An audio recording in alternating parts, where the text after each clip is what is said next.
Hi folks, and welcome back once again into my single track mind.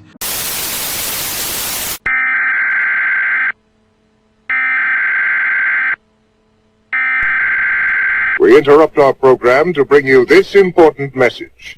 Hello, I'm talking to you from the future, where I am actually currently in the middle of editing together the next video, as you can see. This is the last video shot with my learner gear, let's say. When I first started the channel, it was designed to be a little bit of an exercise initially in terms of finding my way, working out how to improve the quality of the content, and also work out what I needed to invest in. And those things became pretty quickly apparent, and you'll see from the next video after this one, things will start to improve.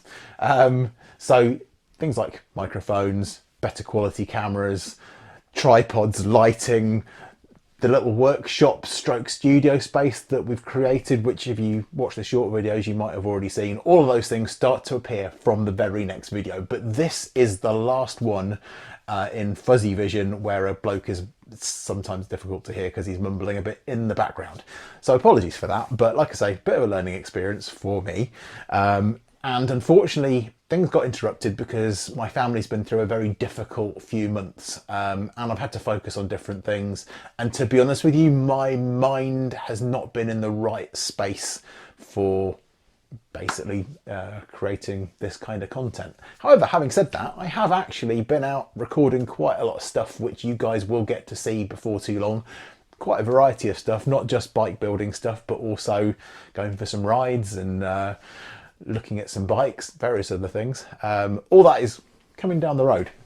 But first things first, we need to get this video into your eyes. Like I say, not particularly happy with the quality of the first few videos, but things, as you can hopefully see from this little insert, are about to get an awful lot better. So without further ado, let's get ourselves back to that slightly out of focus bloke with bad lighting and stuff. I've tried to make this video entertaining, even if the quality isn't as sky high as I would like it to be. There's a little bit of daftness which will hopefully keep you engaged with it. But yeah, let's get back to it.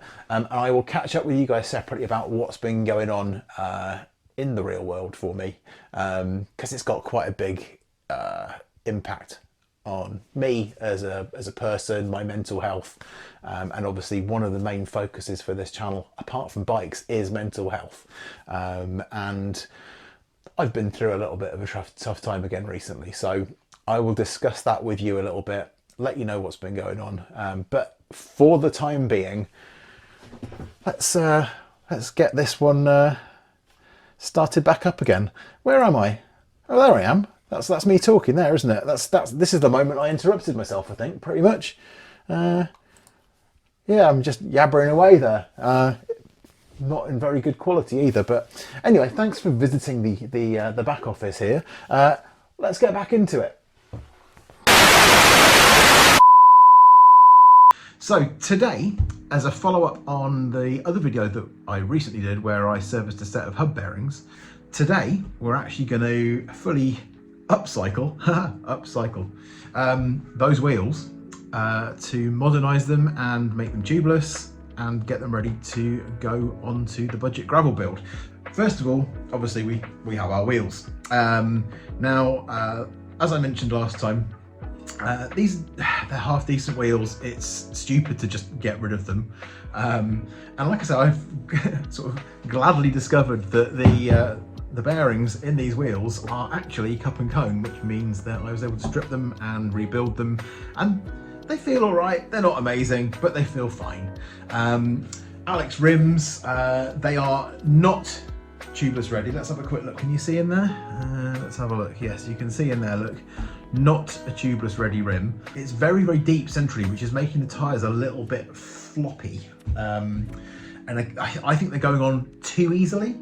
So what I'm going to do is I'm going to introduce a extra piece of kit which is highly technical for this build, which is some electrician's black tape. Now, you'll see all over the internet people saying, don't do a tubeless conversion with black tape, it doesn't work. And actually, it doesn't, because although it's nice bendy stuff, it actually does detach from the metal that you're sticking it to very easily. What I'm going to do is I'm going to use the black tape to build up the rim bed a little bit to give it a bit less depth, and then we will use proper dedicated tubeless tape on top of that. Now this is actually budget tubeless tape which I bought online.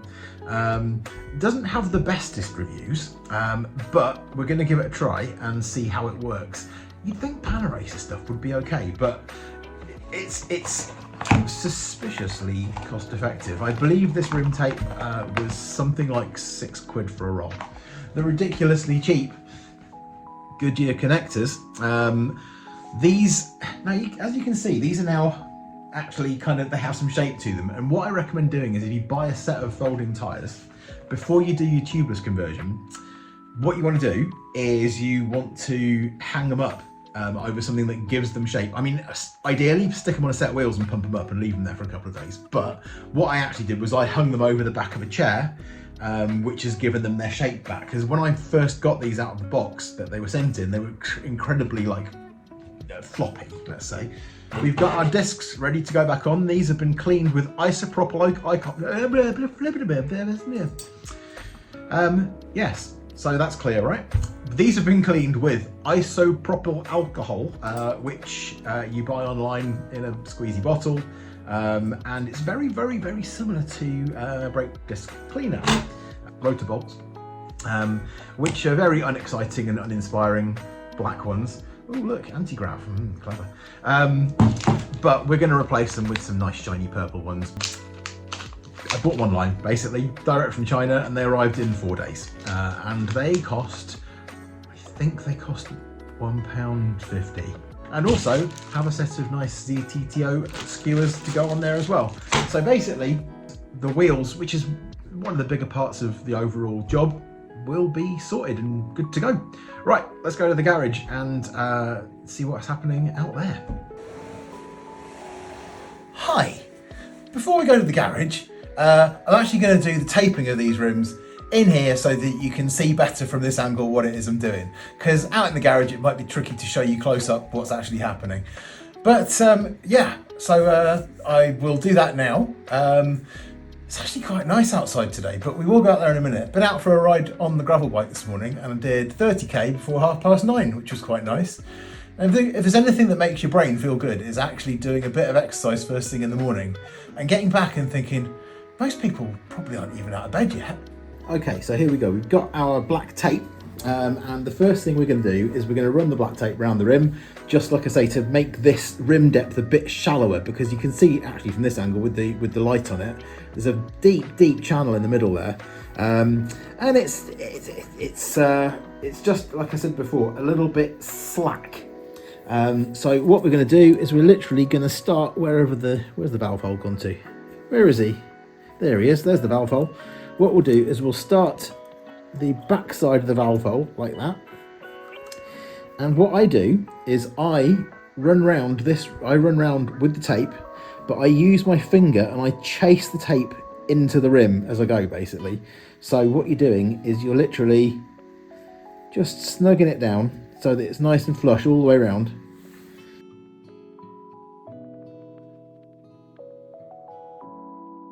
Okay, so we're just coming back to the valve hole now.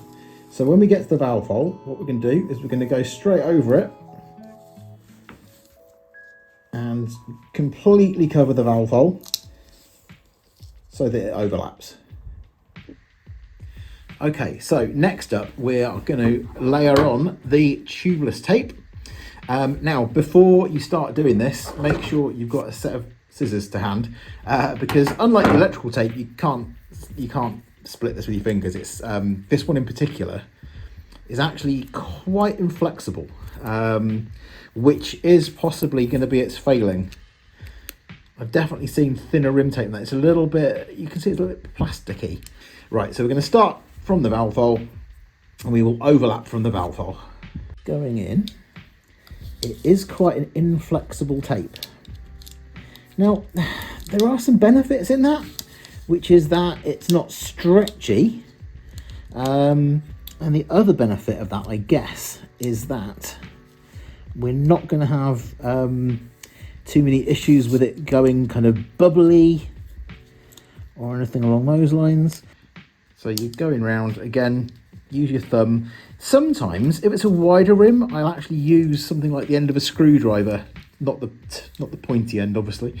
I'll use the end of a screwdriver just to push down on the rim tape as I go around it and get a really good seat. So I'm just finishing off the taping, and I've just got to the valve hole, which is here, where my finger is. So now I've just slightly overlapped the valve hole. That will do in terms of length. So we will give him a chop. Just make sure we've got the, there we go. And just get that last bit pressed in nice and flat. And again, just going to run around. Now you'll find that, I do find that with a lot of tubeless tapes, especially plasticky ones, they do make lots of noises when you first apply them. Especially when you sort of push them down into the rim beds, they kind of crack and creak like that. You can hear it.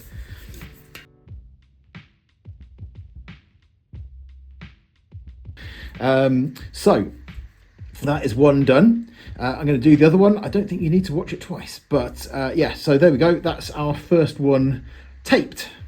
So next up, we are going to stick in some valves, and I forgot to mention we've got some rather spangly valves for this tubeless conversion. As you can see, sitting in tandem with the purple theme, we have these this very famous brand Buckloss set of tubeless valves, but they're actually very similar to the Muck-Off and Pt4 ones, with a cap which looks very similar to those brands indeed. Now, I'm convinced that this is where most tubeless conversions go wrong, to be honest with you. When people say to me they can't get it to seal, it's nearly always around the valve. So what we're going to do is you get people who start like making holes with screwdrivers and all sorts of things like that. You don't want to do that. This is quite thick rim tape. So to make sure that I can locate the hole, I'm just going to use a pick to make literally a pinprick hole in this tape. There we go, that's our hole there.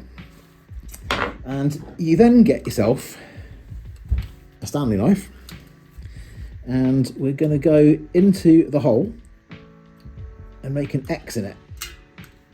That's all we're going to do. We're not going to try to cut it out. We're not going to try to like drive anything through it. We're literally making an X-shaped hole in the tape, and that's all you need to do. So basically, we're then going to stick our valve through the X in the rim. You can see there's no visible hole around it, because what you're trying to do is you're trying to make sure that there's as little space around that valve as is humanly possible, basically. So when you tighten the thumb nut down, obviously it's going to pull the valve downwards away from the rim surface on this side, but into it on this side. So what you're trying to achieve is a really nice seal in here. So the more material you've got around the valve, normally the better the seal you'll get. Another important thing just to point out nice and close up is that, as you can see, it's not circular on the inside. It's actually got a cutout either side to give you clearance for your bead of your tyre to sit in there. So the other thing you've got on these valves is that not only have you got a flat on the inside, you've got a flat on the thumb nut as well. And the reason you've got a flat on there is so that you can pop an 11mm spanner on there and get it cranked down nice and tight onto the rim itself. Because obviously, you know, you do need it to be nice and tight to get a good seal. So here we go, we're all ready to go. We've got our nice shiny little valves there. We've serviced the hubs. So next step is we will fit some tyres. Now, there's a lot of different methods for this that people seem to suggest that involve washing up liquid and putting the tubeless solution in through different places, whether you go for valves or whether you go for the actual straight into the tyres, whatever, right? It doesn't matter. Personally, the very first time I try and do this, I literally just put the tyre straight on the rim and pump it up and see if it holds air. because that is, first of all, you're not going to get fluid everywhere if it doesn't seal.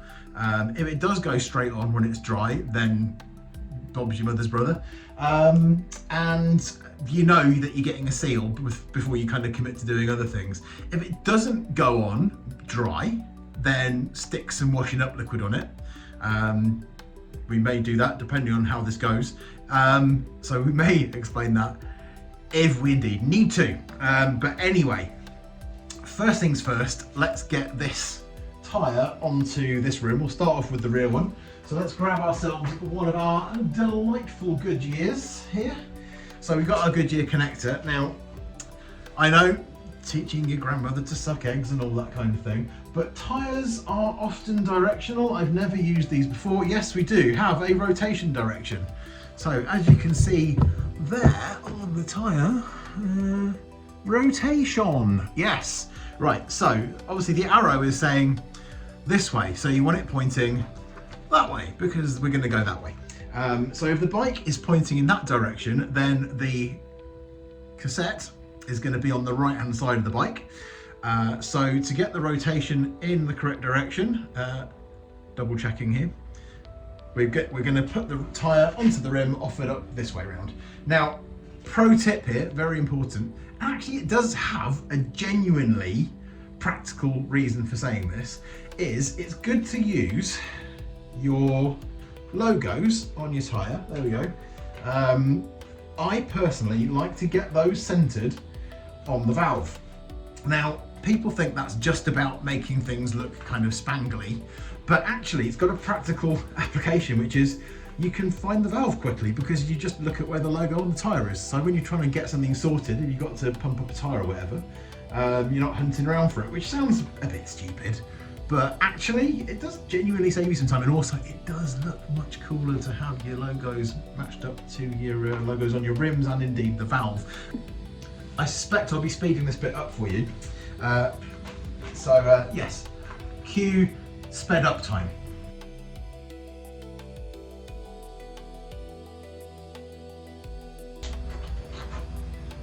As you can see, I don't use tyre levers. If you can avoid tyre levers, avoid them. They are the devil's tools and they cause nothing but problems. So there we go, that will just roll it onto the rim, pop, there we go, one tyre on the rim with the valve lined up with the logos, and an air shot lets you basically release a huge amount of air into your tubeless tyre pretty much instantly to speed things up. But I'm not going to cheat. I am going to do this with a track pump. I've got to say, personally, I think you do need to do it with a track pump. But you don't necessarily need an airline to do this. So there is a technique which I use, which personally I find seems to work. And I don't know why that is, but it does genuinely seem to work, that if you put the pump on the valve quickly, there we go, lock him into place. I don't know why, but if you put it on the floor and try and pump it up, for some reason that seems to affect the ease of its sealing. So I find if I hold it up without touching the tyre and pump it up like this, I've got a much greater chance of it actually sealing first time out. Right, you will have to pump quite quickly to get this going. It's a smaller air capacity overall. The volume is a lot lower than a mountain bike tyre, so hopefully it'll go on a bit easier than a mountain bike tyre. But I'm going to just start with this and see what happens. It's instantly, that is sealing straight away. Literally, that's holding a perfect seal. Not hearing any air whatsoever. It's gone on first time. But what we might need to do is we might need to check that the bead is seating correctly all the way around. So we will overinflate. Now what I'm going to try to do is show you close up. Can you see here, just under there, you can actually see like a little line runs all the way around the tyre.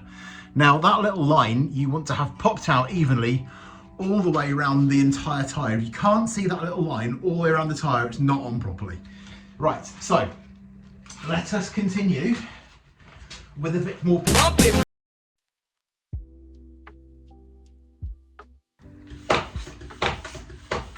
there's 80.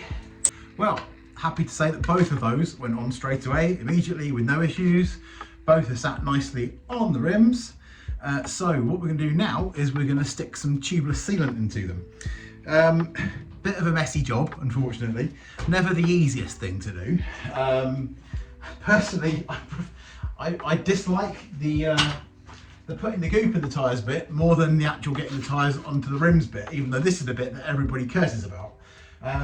So we have our sealant just here. We're going to use Stan's race sealant because it's knocking around and it needs using up. Hopefully it's not gone off. Now there's two ways of doing this. You can either unhook the tyre back off the bead again, easy enough to do, and then you use a little scoop and you scoop in the amount that is recommended for the tyre size into the tyre. I always use a bit more personally. I mean, the weight penalty is minute. You know, I mean, you're talking like a gram, so why not just go to town? Because the more sealant that you've got in there, the better quality seal you're going to have, and also a certain amount of that sealant will get used up by actually sealing the tyre itself. And what I mean by that is the carcasses tend to be a little bit subject to losing air, literally through the material of the tyre.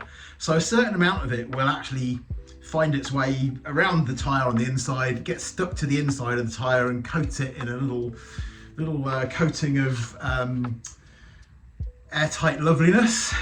Also, some of it will work its way into the bead, and obviously what you want at the end of the day is you need to have a certain amount of sealant sploshing around inside your tyre to rush to any holes that happen and seal them as quickly as it possibly can. Now, sealant does go off, as I mentioned before. Strictly speaking, you probably need to change your sealant roughly annually. Depends on the temperatures you ride in. And how much you ride. The more you ride, the more it tends to stay distributed around the tyre rather than turning into a big clot. Because what happens is it literally makes like a brain of, and I mean, it literally looks like a brain of sponginess stuck to some point inside the tyre. And the more you ride, the less likely that is to happen. But also, it does just go off with the air that's in the tyre, so it has a finite lifetime. So every year, 18 months or so, you might have to replace your sealant. I'm not going to unhook my bead. I am going to use an injector, which again, that's a Stan's injector. As you can see there, the injector. And what you do is you obviously take the valve core out of the tyre, which we will do with the handy little tool which the valves came with. So we're going to take the valve core out. That's the little shiny silver piece on the end there. That's going to come out, and then this will screw directly onto the valve, and I can inject the sealant into the tyre directly without having to disturb the seal I've made on the bead. This is going to lose all its air now, by the way, obviously, because I'm taking a little.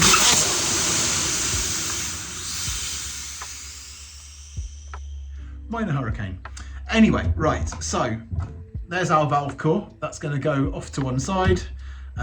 Make sure we don't lose that. What I was about to say was, if you've got cheap valves, sometimes they don't have a removable core, which is kind of dumb.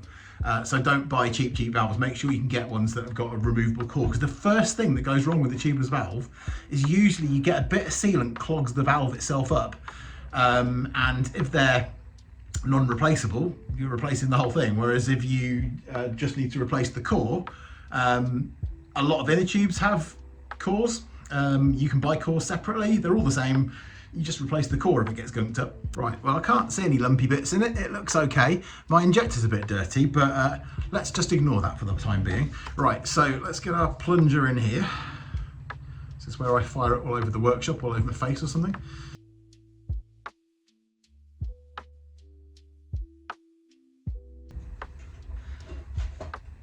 So, sad story. Looks like my injector has died. So I'm going to have to unhook the edge of the tyre. Right, so we've unhooked the bead very slightly at the bottom here. You want to unhook as little as you possibly can, because we're trying to obviously keep it on the rim, not make it pop off the rim. So we just need a little slot that we can pour some sealant into. Now, we will dispose of the tatty end of our injector, which is spurting happily around the garage. There we go. Can go on the floor. Now obviously what you need to do this is you want it at the bottom, because if you do it at the top, you're going to get sealant all over yourself. So can you see me at the bottom there? Not quite. Okay, well, let's do it here. Look. So we're going to squirt our sealant straight into the rim. We've got 60 ml of sealant. Nothing went wrong there at all. Nothing at all. No, nothing to see. So anyway, we now have 60 ml of fluid in there.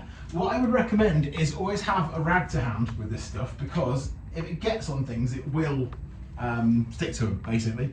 So when I definitely didn't have a little goop explosion just now, and it was actually tiny. Literally, I had just a little squirt that kind of, ooh, that sounds a bit wrong, doesn't it? I had a little squirt of white goo, which kind of sprayed across the top tube of the bike.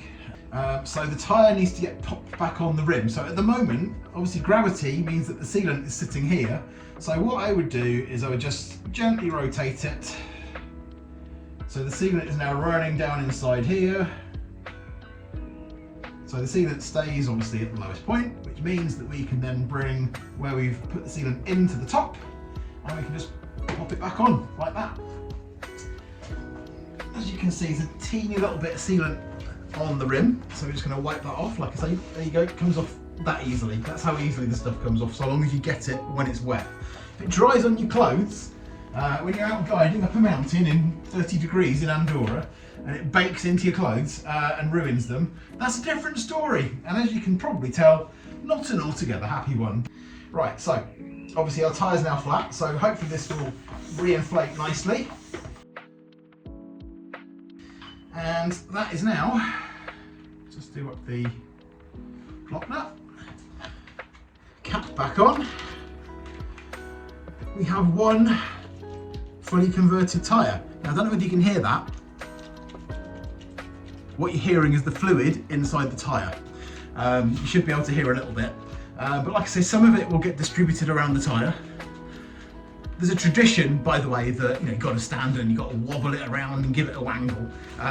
Best way to do it, if you possibly can, to get this to seal properly, is to, as soon as you've done them, stick them on your bike and take it for a spin. Now, that's not going to happen, clearly. There we go. Right, one done. Let's do the other one.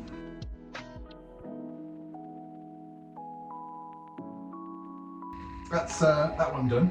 I've actually deliberately put some extra into the back one, simply because of the fact that the back one, as we heard, was having a little bit of a hiss. And that makes me think that it's going to use a bit more sealant to seal it than it will with the front one. Plus I had a weird amount left. And frankly, when you've got a weird amount of sticky white fluid left... No, just stop. Just stop doing it. You're going to drive me crazy.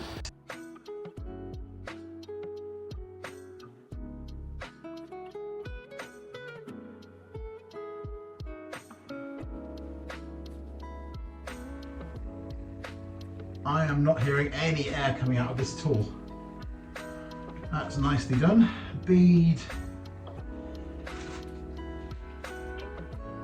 Looks okay. But if you can hear a weird noise, you can actually hear the fluid in this one much more easily.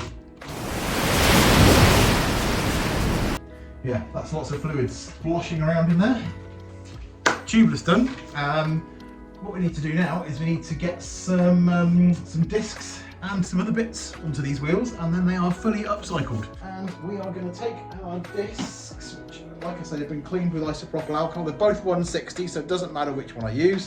But what does matter is that we get it the right way around. And as you can see, it says Tektro on those. They're a little bit corroded. They're not the bestest, but they're all right. They're perfectly serviceable. They don't appear to be worn.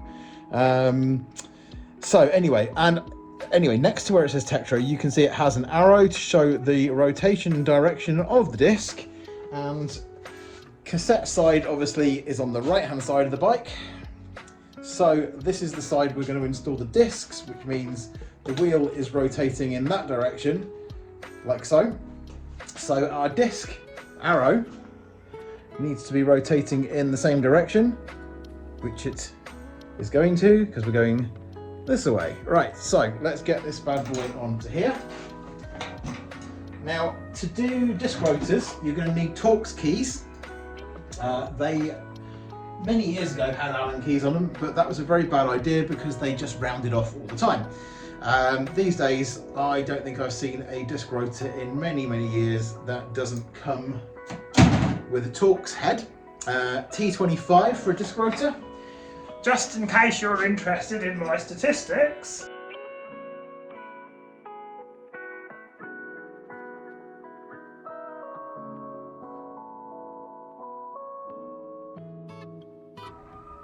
Ah, ice cream van? Anyone want ice cream? Do ice cream vans take cards? Can someone tell me that, please, in the comments? Tell me whether ice cream vans take cards.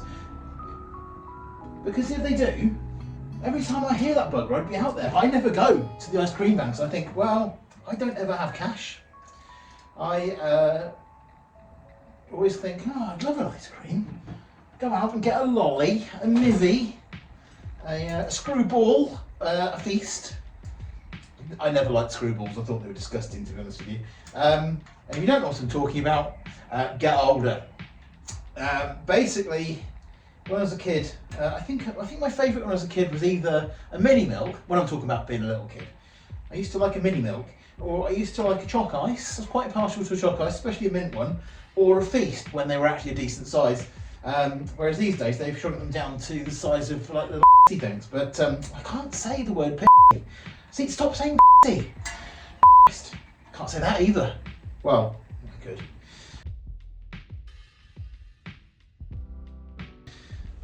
So, yep, all purple bling applied, a little arrow displayed, Tyre on, tubeless up. Right, so there's one thing left to be done, which is, this ain't going nowhere until it's got a cassette on it. So let's get the cassette wanged on there as well whilst we're at it. Well, hello. This is very personal. Right, I thought I'd just bring you down here where you can see what's going on. So here is our cassette. Hot tip, hold cassettes together with a zip tie so that you don't end up with bits everywhere. Now, we are going to get this cassette on here. As you can see, it's in several segments basically. So you've got the outer 4 rings on one spider at the back. Then you've got the middle 3, and then the outer 3 are separate. So basically, this cassette is a 1150, I think, 1250 maybe. But anyways, 50 tooth. Like I say, this was pre-owned, which is why it's got a teeny tiny bit of wear on it, but it's not really very worn, is it? Considering it's second hand and didn't really cost very much at all. So we're going to get this whacked on here.